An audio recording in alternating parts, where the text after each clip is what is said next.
Woodrow Wilson once stated, "The difference between a strong man and a weak one is that a former does not give up after defeat." Good morning, sirs, ma'ams, sergeants, and honored guests. I am Sergeant Flanagan. The classification of this brief is unclassified. Tasks: give a rundown on resiliency. Conditions: given a classroom environment. Bathrooms if you need to take them. Go ahead.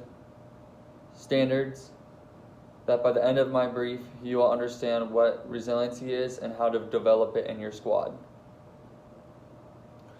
Who can tell me what resiliency is?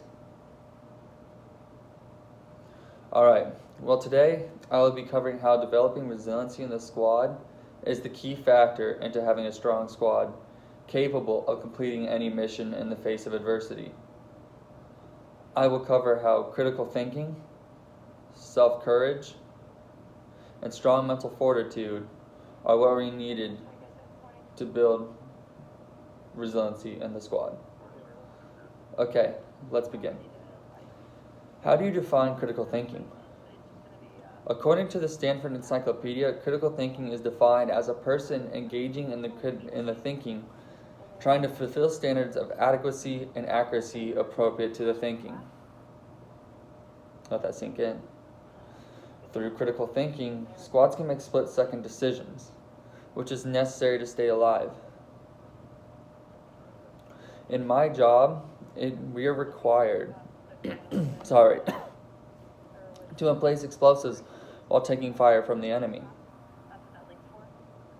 We must decide what to do if an obstacle does not remove by the first explosive, whether to send people out to remove it manually, or if we have more explosives to use.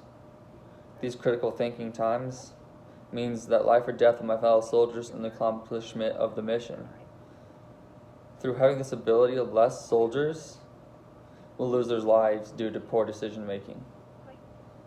Then we have personal courage. Personal courage is one of the Army values, and really is bigger than more people make it out to be. Without personal courage, you may tend to second guess yourself.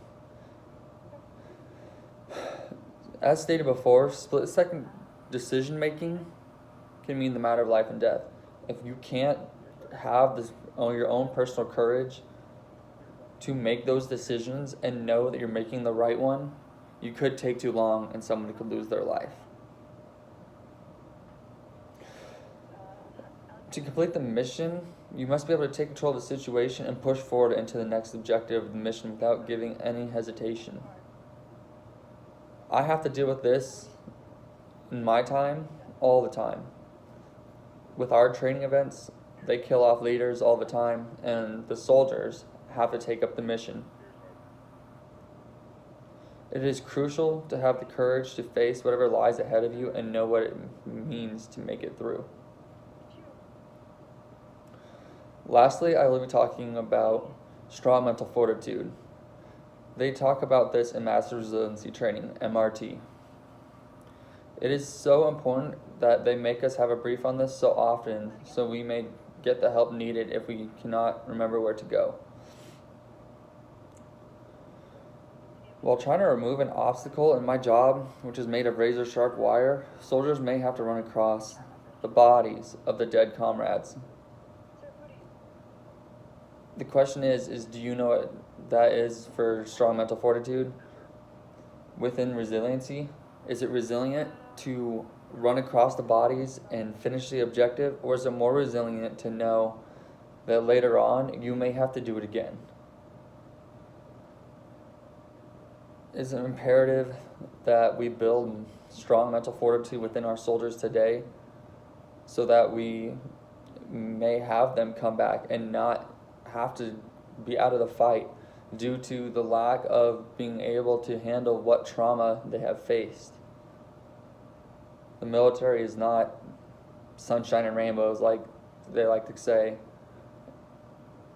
It's very demeaning, traumatizing. That's why PTSD is not something joked about. Soldiers are saying they don't have leaders that sit down and talk to them and check up on them. Knowing our soldiers will help us in building the resiliency they need to get through their day-to-day lives and are able to complete the mission. When faced with overwhelming odds, soldiers are committing suicide left and right. Throughout our military, and some who have gotten out but are still facing things we never got help for. But if we're able to help them at the lowest level, building up the resiliency to tolerate whatever they face, we may be able to see a change.